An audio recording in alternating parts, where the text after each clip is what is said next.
Assalamualaikum warahmatullahi wabarakatuh. Innal hamdalillah nahmaduhu wa nasta'inuhu wa nastaghfiruh wa na'udzu billahi min sururi anfusina wa min sayyiati a'malina. Man yahdihillahu fala mudhillalah wa may yudlil fala hadiyalah. Ashhadu an la ilaha illallah wahdahu la syarika lah wa ashhadu anna Muhammadan abduhu wa rasuluhu la nabiyya wa la rasula ba'dah. Allahumma salli wa sallim wa barik ala nabiyyina Muhammadin wa ala alihi wa ashabihi ajma'in.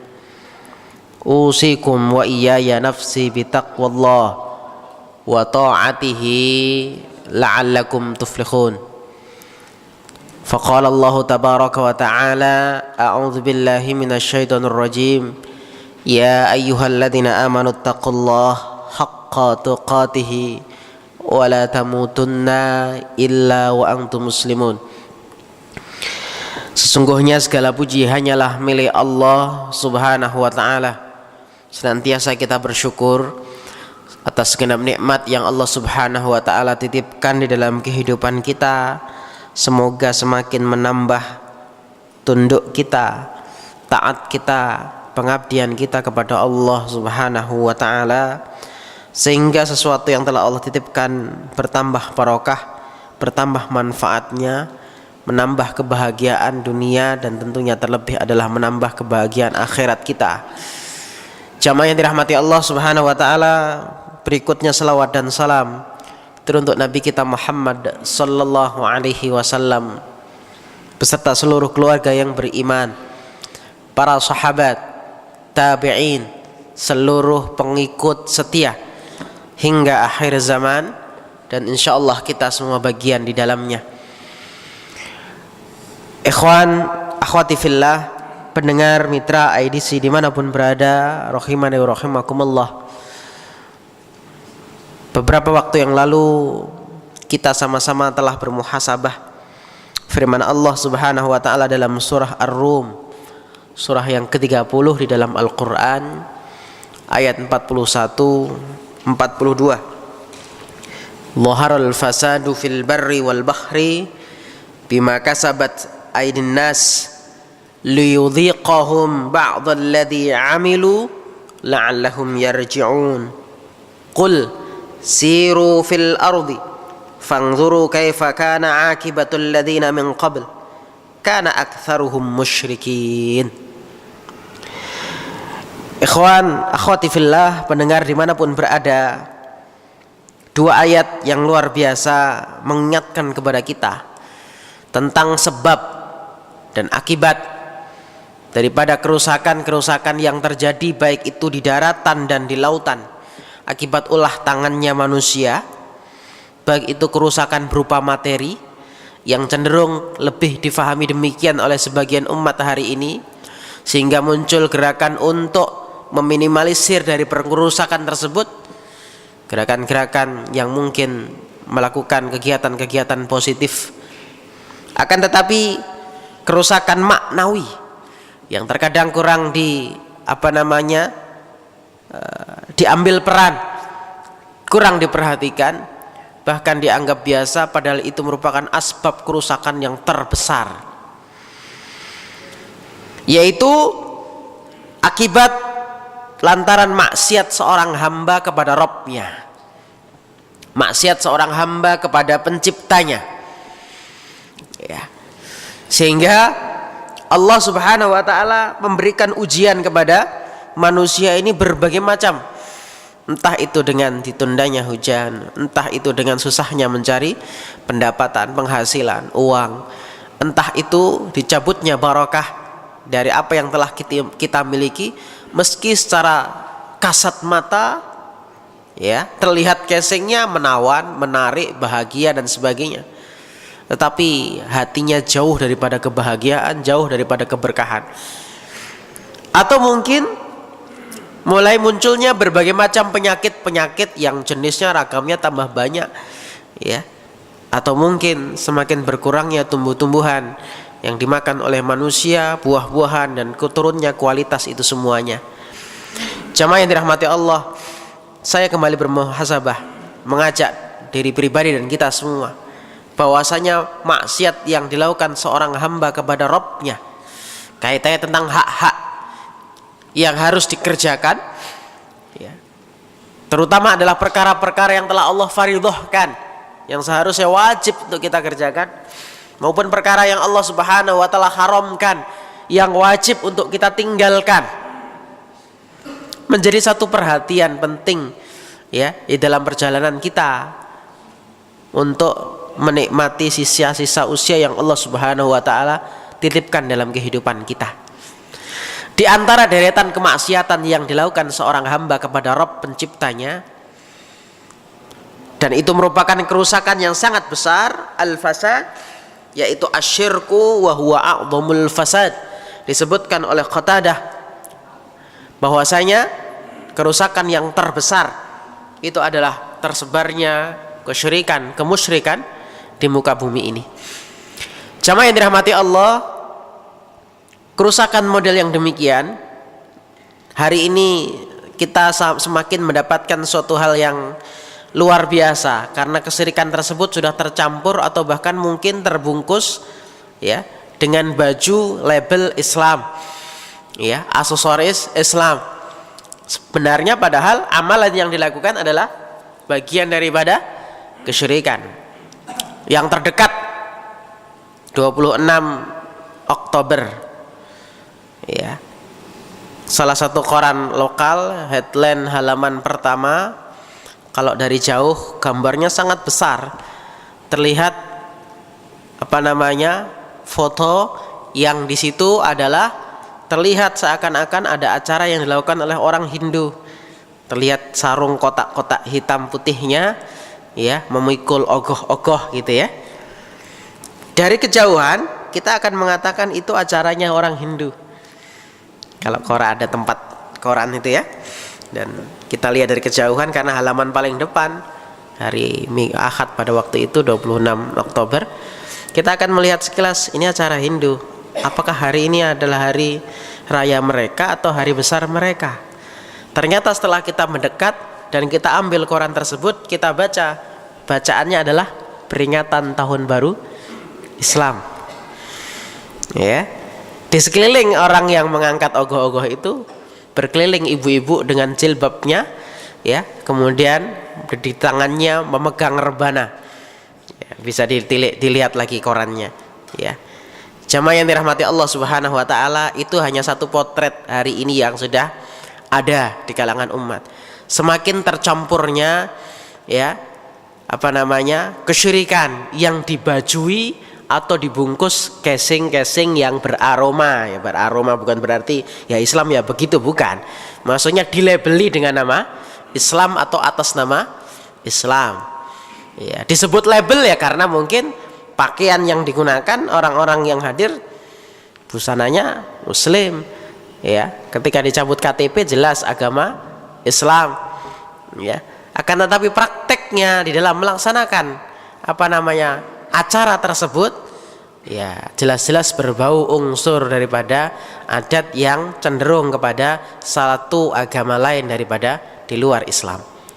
Jamaah yang dirahmati Allah Subhanahu wa taala, tanpa disadari apa yang telah dilakukan oleh sebagian umat hari ini menjadi magnet daripada datangnya adab Allah Subhanahu wa taala.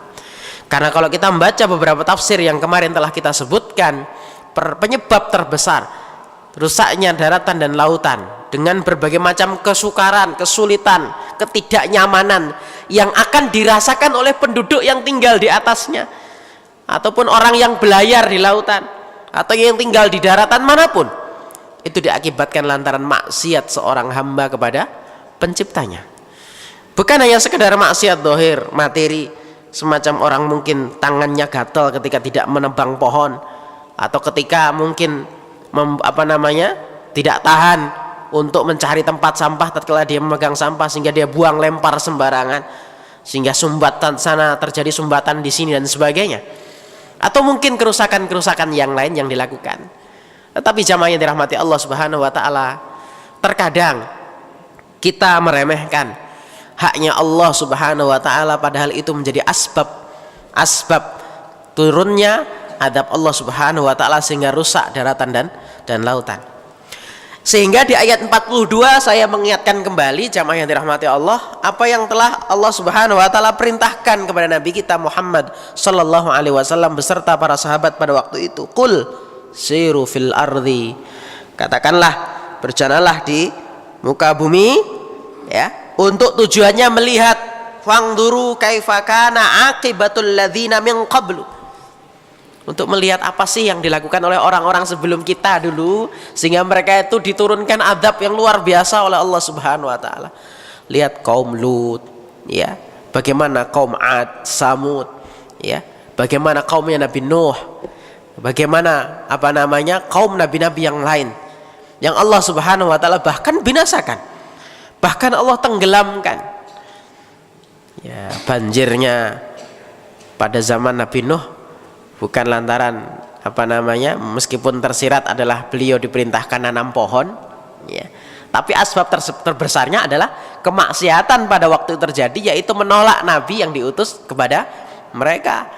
Lantaran akal mereka yang main, kepintaran mereka, sehingga yang ngikuti Nabiullah Musa AS ya bukan orang-orang pintar dari strata sosial yang rendah yang mengikuti beliau, sehingga orang-orang pintarnya, tokoh-tokohnya justru menolak Nabiullah Nuh alaihi salam, Nabi Nuh alaihi salam. Sekali lagi bukan karena mereka tidak mau mengikuti Nabi Nuh untuk nanam pohon, itu terlihat sekilasnya, ya, karena untuk membuat perahu jelas nanam pohon, ya, itu Allah menggambarkan kesabaran Nabi Nuh alaihi salam demikian. Tetapi bukan masalah maksiat model itunya, nggak mau diperintahkan Nabi Nuh untuk nanam pohon, tidak. Tapi yang terbesar adalah ketika mereka diajak untuk beribadah kepada Allah, mereka menolak, ya, mereka menolak. Jamaah yang dirahmati Allah Subhanahu wa taala, penyebab kerusakan yang terbesar berikutnya setelah kesyirikan yang, ya, bahkan mungkin difasilitasi bahasa saya, munculnya tidak hanya individu tapi kelompok, ya, dari kalangan umat yang berlabel berbaju Islam, tetapi mereka menolak syariatnya Allah Subhanahu wa ta'ala. Berbaju Islam, peci Islam, bahkan juga menjadi peserta jamaah rombongan yang setiap tahun berangkat untuk ibadah haji maupun umrah, ataupun melaksanakan ibadah-ibadah yang lain, kurban, ya, dan sebagainya. Ya, tidak hanya Pak Haji, tapi Pak Kurban, Pak Zakat, Pak Sholat yang melaksanakannya. Ya, apa yang saya maksud? Ya, pelakunya adalah secara zahir menunjukkan aktivitas-aktivitas keislaman, tapi batin saya tidak suka dengan apa yang telah Allah Subhanahu wa taala turunkan. Maka kita akan melihat bagaimana para mufassir menjelaskan firman Allah surat Al-A'raf ayat yang ke-56. Wala tufsidu fil ardi ba'da islahiha. Ya, janganlah kalian membuat kerusakan di muka bumi setelah diperbaiki, diislah. Apa maksudnya ini? Syekh Abdurrahman bin Nasir As-Sa'di dalam tafsirnya menjelaskan kepada kita ketika diutusnya Nabiullah Muhammad sallallahu alaihi wasallam, ya, disebutkan di sini adalah ketika kesyirikan terjadi pada waktu itu, ya, orang beribadah di sekeliling Ka'bah tapi juga beribadah kepada patung-patung yang bertebaran di sekeliling Ka'bah pada waktu itu. Penyimpangan-penyimpangan dalam ibadah, ya.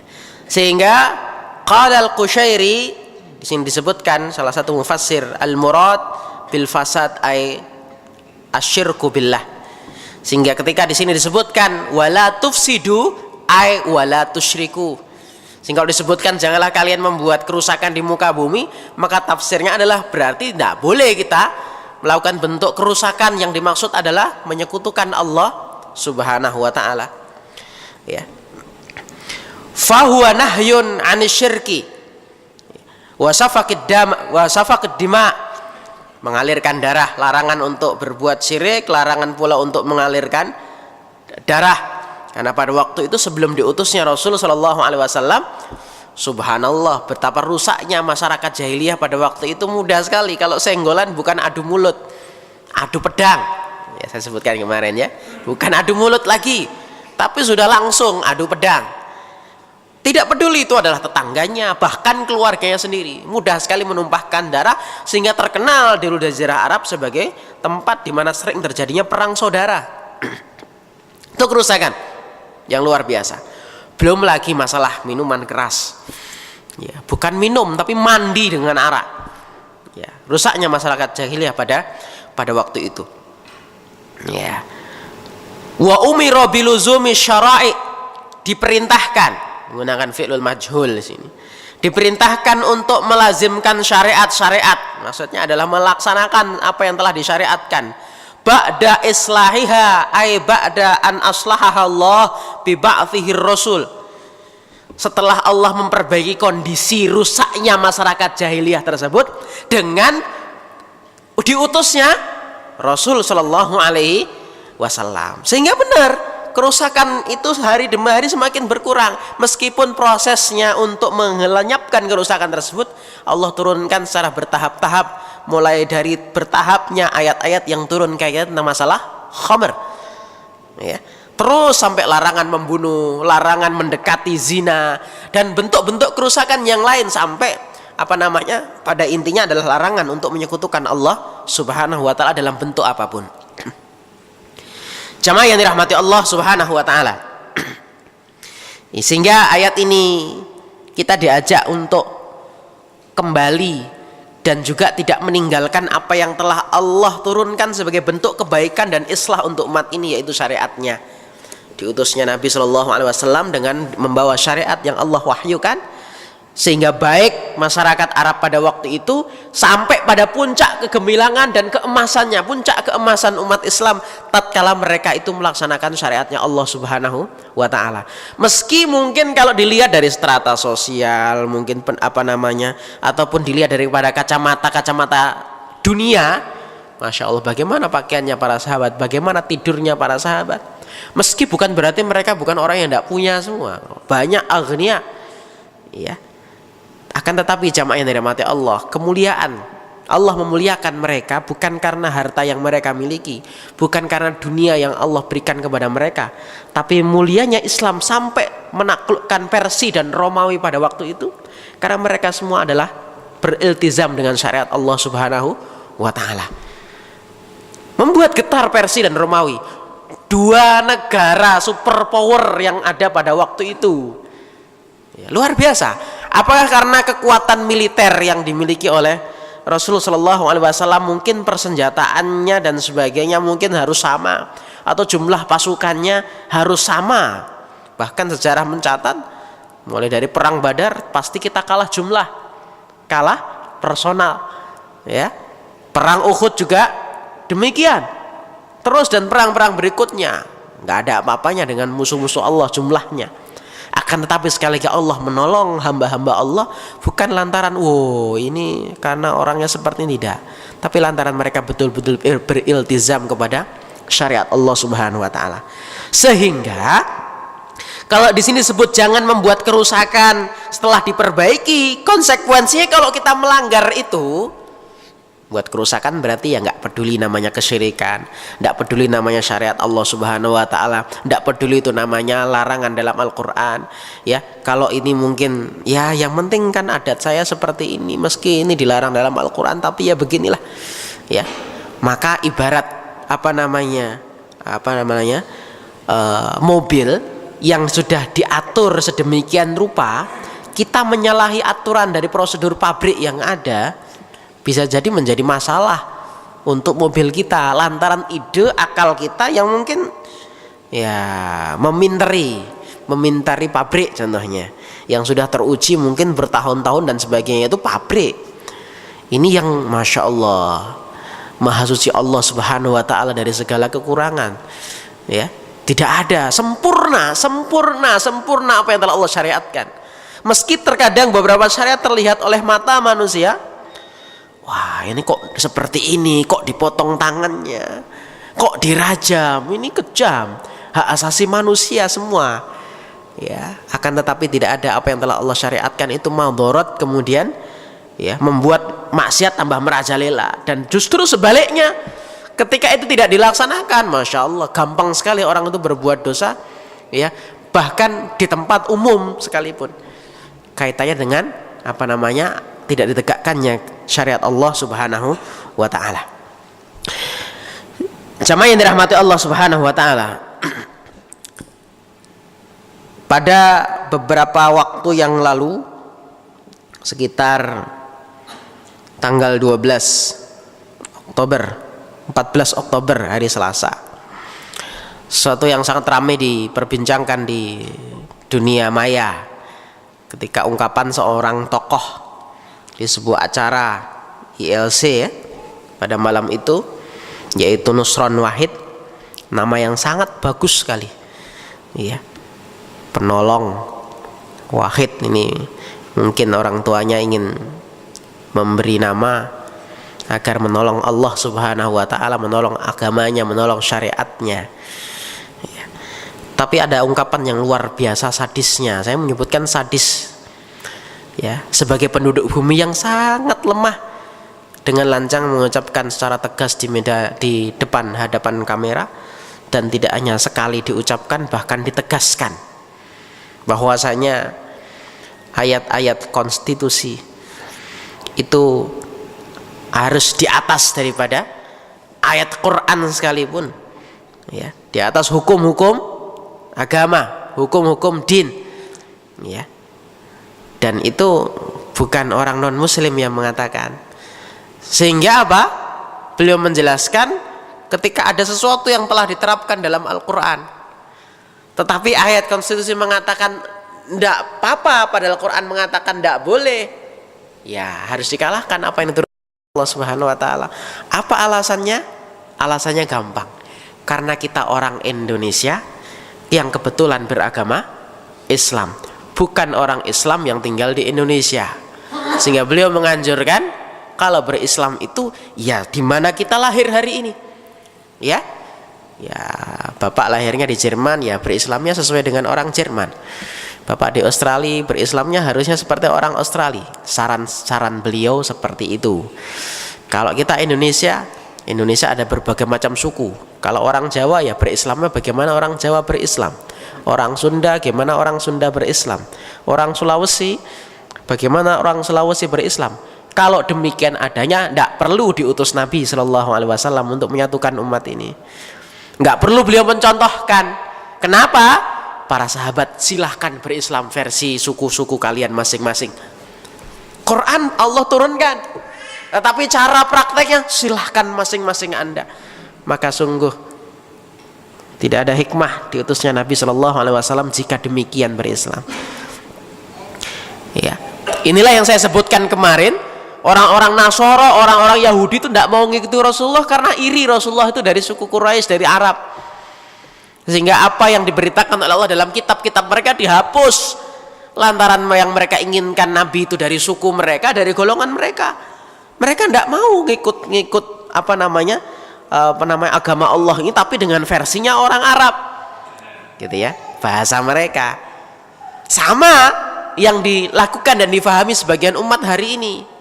Berislam itu jangan ngikutin orang Arab. Memang nggak boleh kita ngikutin orang Arab. Orang Arab belum tentu betul. Tapi yang dibetulkan adalah mengikuti Rasulullah Shallallahu Alaihi Wasallam yang kebetulan lahirnya di Jazirah Arab. Bukan ngikutin orang Arab. Ini istilah juga yang salah. Berislam kok ngikutin orang Arab, begitu ya kan? Ya memang nggak boleh. Nggak ada tuntunannya memang berislam ngikutin orang Arab. Ya. Berislam itu mengikuti Rasulullah Shallallahu Alaihi Wasallam. Kalau ngikutin orang Arab, masya Allah, ya, di sekeliling Ka'bah juga banyak kemungkaran. Ya, sholat di sana orang yang nggak benar sholatnya juga banyak. Ya, dulu dari zaman Rasul sekalipun ada namanya Abu Jahal. Kalau kita ngikutin orang Arab, Abu Jahal juga orang Arab. Ya, salah kalau Islam ngikutin orang Arab atau suku tertentu. Benar adalah mengikuti Rasulullah Shallallahu Alaihi Wasallam yang kebetulan lahir di sana, suku Quraisy. Jamaah yang dirahmati Allah Subhanahu wa taala, ini termasuk pola pikir liberalisme. Pengennya saya beragama Islam, tapi saya bebas, tidak mau ikut aturan Islam. Mengikuti sesuatu yang enak, tapi yang tidak enak tidak diikuti. Saya contohkan, mulai dari perkara simpel. Ini terjadi di kalangan umat masyarakat. Saya pengen berislam, dapat manfaat yang datang dari Allah sebagai pencipta saya, sehingga saya melakukan apa yang enak, dan saya tidak mau melakukan yang tidak enak. Contoh, orang pengen kaya. Contoh ya, seorang pengen kaya. Dia sudah yakin yang kaya, maha kaya adalah Allah. Pemberi rizki adalah Allah. Nah, upaya apa yang dilakukan? Allah menurunkan berbagai macam syariat. Ternyata di antara beberapa syariat ada anjuran untuk sholat duha, gitu ya. Atau mungkin qiyamul lail, sholat tahajud. Allah turunkan syariat untuk nutup aurat, contoh gitu ya. Allah turunkan perintah untuk menjaga sholat. Allah turunkan perintah untuk bersikap adil.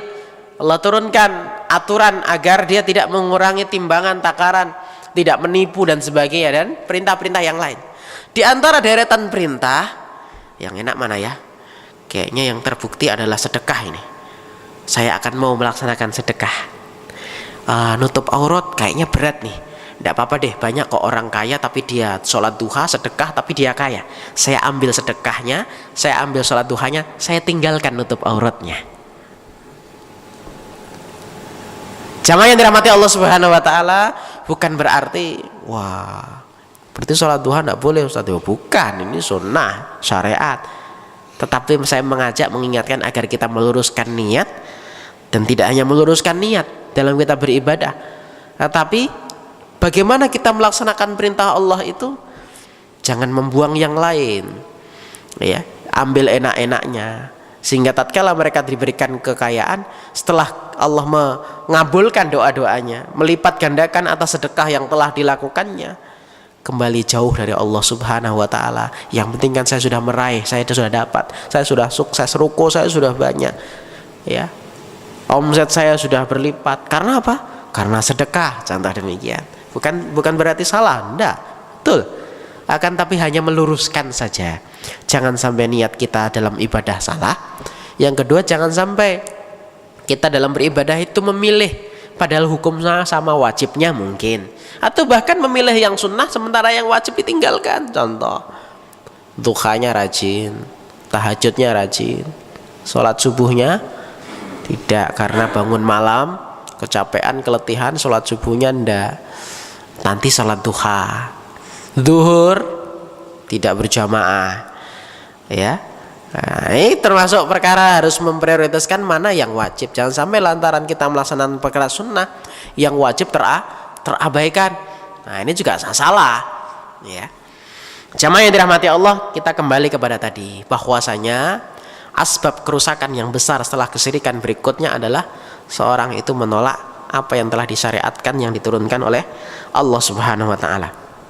Ya, begitu yang dijelaskan tadi oleh Sa'di dalam tafsirnya, ya, kaitannya tentang masalah menolak apa yang telah diturunkan oleh Allah Subhanahu wa taala, sebagaimana dahulu ayat ini turun kepada kaum muslimin agar mereka tidak kembali menolak apa yang telah Allah syariatkan setelah itu diturunkan kepada Rasul Shallallahu Alaihi Wasallam. Yang dahulu mereka sebelumnya masa jahiliyah adalah dalam keadaan rusak, bejat dan sebagainya. Kemudian jamaah yang dirahmati Allah, dalam tafsir juga dijelaskan, wala tufsidu fil ardi bi amalil ma'asi ba'da islahiha ay bit ta'at, ya. Fa innal ma'asi tufsidul akhlaq wal a'mal wal arzaq. Di sini disebutkan, janganlah engkau membuat kerusakan di muka bumi, yaitu dengan melakukan berbagai macam maksiat, ba'da islahiha, setelah diperbaiki, setelah islah maksudnya adalah bitta'ah, setelah kita taat kepada Allah, jangan sampai dirusak dengan maksiat. Maksudnya demikian ayat ini. Ini kita masih membahas surat Al-A'raf ayat 56. Ya. Kenapa? Fa innal ma'asi, karena sesungguhnya kemaksiatan itu tufsidul akhlak, dialah yang mampu merusak daripada akhlaknya kita, wal a'mal, amal-amal kita pun juga bisa rusak lantaran maksiat, wal arzaq, begitupun dengan rezeki kita juga rusaknya karena maksiat. Inilah disebut bahwasanya maksiat itu magnet untuk mendatangkan berbagai macam kerusakan. Tidak hanya kerusakan kecil, tidak hanya rusaknya rezeki, tapi bahkan sampai rusaknya amal yang telah kita lakukan. Ini disebutkan wala tufsidu fil ardi ba'da islahiha. Sehingga jemaah berbahagia, kama anna ta'at tuslihu bihal akhlaq wal a'mal wal arzaq wa ahwalud dunya wal akhirah. Maka sebagaimana juga sebaliknya, ketaatan itu mampu memperbaiki akhlak, ketaatan itu mampu memperbaiki amal-amal kita, disebut kebaikan mampu memperbaiki akhlak, ketaatan mampu memperbaiki akhlak. Salah satu contohnya yang paling jelas adalah sholat, ya, tanha anil fahsya'i wal munkar. Kalau benar sholatnya, mengerti ya maknanya, faham maksud daripada gerakannya, memaknai betul sholat yang telah kita lakukan, tidak hanya sujud rukuk jengkang-jengking kalau kata orang Jawa bilang, ya, atau seperti cacing kepanasan, belum menyentuh tempat sujud sudah bangkit lagi, seakan-akan panas sekali lantainya padahal di masjid yang ber-AC, begitu ya.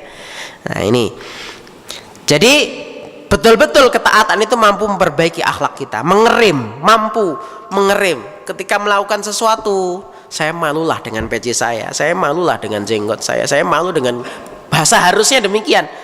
Ya, saya malu dengan sholat saya. Tadi saya sudah berdoa kepada Allah, ihdinas siratal mustaqim. Ini sudah jelas-jelas jalan sesat, kenapa saya ikuti? Ini namanya minta petunjuk, ya Allah, selamatkan kami dari jalan yang sesat, tunjukkan kami jalan yang lurus. Malah kita nyemplung sendiri. Nah itu. Kayak itu dapat mampu mengerim berbagai macam keburukan. Wal amal, begitupun dengan amal yang kita lakukan. Wal arzak, kalau tadi rusak lantaran maksiat, maka dengan ketaatan maka akan menjadi baik rezeki kita. Wa ahwalid dunya wal akhirah, begitupun seluruh kaitannya dengan perkara-perkara dunia dan akhirat itu baiknya lantaran meningkatkan ketaatan kita kepada Allah Subhanahu wa taala dan menghindarkan daripada lawannya yaitu maksiat. Jemaah yang dirahmati Allah Subhanahu wa taala, Allah Subhanahu wa taala menyebutkan pula di dalam surah Al-Anfal surat ke-8 ayat 24 dan 25. Ayat 25-nya sering kita baca, sering kita bahas. Wattaqu fitnatan la tusibannal ladzina dzalamu minkum khassah. Peringatan yang datang dari Allah, takutlah atau peliharalah dirimu dari sebuah azab, dari siksa yang tidak hanya khusus menimpa orang-orang yang berbuat zalim saja secara khusus, tapi kena semua dampaknya. Ayat ini diawali dengan perintah yang datang dari Allah untuk orang-orang beriman. Ya ayyuhalladzina amanu stajibu lillahi walir rasuli idza da'akum lima yuhyikum.